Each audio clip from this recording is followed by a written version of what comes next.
Official secret act میں ترامیم ہوئی ہیں جن کے بارے میں صدر صاحب نے بھی ابھی ٹویٹ کیا، ان ترامیم کا جو سائفر کا یہ مقدمہ ہے اس کے ساتھ کوئی ربط نہیں ہے۔ وہ ترامیم ہوئی تھی جو انٹیلیجنس ایجنسیز کو پرابلمز آ رہی تھی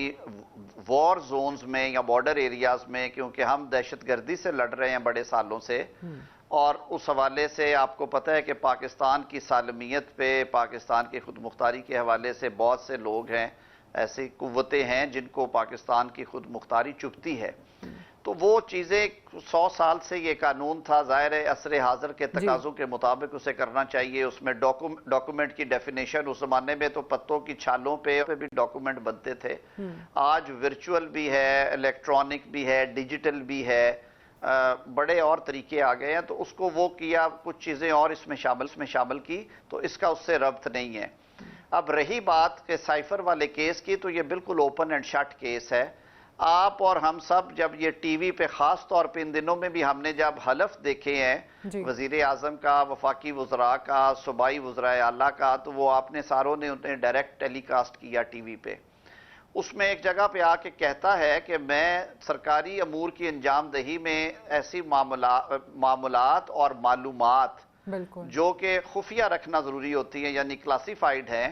وہ میں اپنے طور پر اپنے تک محدود رکھوں گا اور میں وہ کسی سے شیئر نہیں کروں گا۔ آپ ذرا ریکال کریں، ابھی پچھلے دنوں میں یہ سارا کچھ ہوتا رہا ہے۔ تو یہ جو سائفر تھا یہ بھی ایک کلاسیفائیڈ ڈاکومنٹ ہے جو کہ جو آفیشل سیکرٹ ایکٹ کی ڈیفینیشنز ہیں ڈاکومنٹ کی، ان پہ پورا اترتا ہے، اور اس ڈاکومنٹ کو سیاست کے لیے استعمال کرنا جو ہے وہ نہ قانون کی منشا ہے، نہ آئین پاکستان اور قانون اس کی اجازت دیتا ہے۔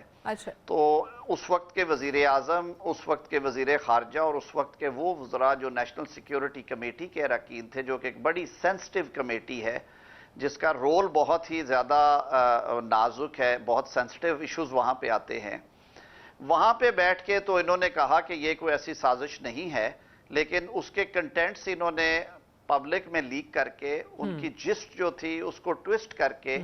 یہ ساری کہانی بنائی اور کہا کہ یہ امریکی سازش ہے اور پاکستان کے خلاف ہے، پاکستان کی حکومت کے، جو باتیں بعد میں کئی عدالتی فیصلوں کے ذریعے اور نیشنل سیکیورٹی کمیٹی کے منٹس کے ذریعے اور بہت سارے ذرائع سے جو ہیں وہ ان کی تصدیق نہ ہوئی۔ اب اس سے بھی بڑھ کے یہ ہے کہ میرے خیال میں ابھی تک کی جو تفتیش اور انکوائری سامنے آ رہی تھی کہ وہ سائفر بھی نہیں مل رہا، وہ ڈاکومنٹ بھی جو ہے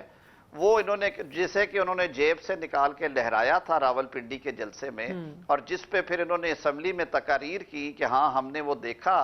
اور اس میں بہت ہی قابل اعتراض زبان استعمال کی گئی تھی۔ تو یہ ایک ایسا معاملہ ہے جو کہ قومی سلامتی سے جڑا ہوا ہے، اس پہ لا اگر اپنا رستہ لیتا ہے۔ اچھا، just to make it more clear, جیسے آپ نے کہا کہ ان گرفتاریوں کا اس سے آفیشل سیکرٹ ایکٹ پہ جس پہ بحث بن رہی ہے، پریزیڈنٹ کہہ رہے ہیں میں نے دستخط نہیں کیے، قانون بن گیا ہے، اس سے آپ نے کہا ربط نہیں ہے، بٹ یہ اس معاملے کے اندر ان پر اپلائی ہوتا ہے؟ جی جی بالکل اپلائی ہوتا ہے۔ Official secret act before amendment جو تھا اصل شکل میں، اس کے تحت بھی یہ جرم ہے اور یہ قابل سزا ہے، اور اس میں مختلف سزائیں ہیں جو 3 سال سے لے کے 14 سال تک کی سزائیں ہیں، اور یہ اپنی اوریجنل صورت میں جو ٹائم ٹو ٹائم امینڈ ہوتا ہے، کچھ نہ کچھ عرصے کے بعد ہوا ایک دفعہ امینڈ، یہ اس آفیشل سیکرٹ ایکٹ جو ایگزسٹ کرتا ہے آج اس امینڈمنٹ سے پہلے، اس کے تحت بھی یہ جرم ہے، اور اسی کے تحت یہ انکوائری تھی، اور اگر یہ انکوائری جو ہے یہ ٹرائل میں کنورٹ ہوتی ہے تو، اور اگر عدالت سمجھتی ہے کہ لوگ جو ہیں جو چارج ہوئے وہ گناہگار ہیں، تو انہیں پرانے قانون کے تحت ہی سزائیں ہوں گی۔ باخبر رہیے ہر جگہ ہر وقت، اور ابھی سنو نیوز کا یوٹیوب چینل سبسکرائب کیجئے، بیل آئیکن پر کلک کیجئے اور جانیے ملکی اور غیر ملکی حالات و واقعات یقین کے ساتھ۔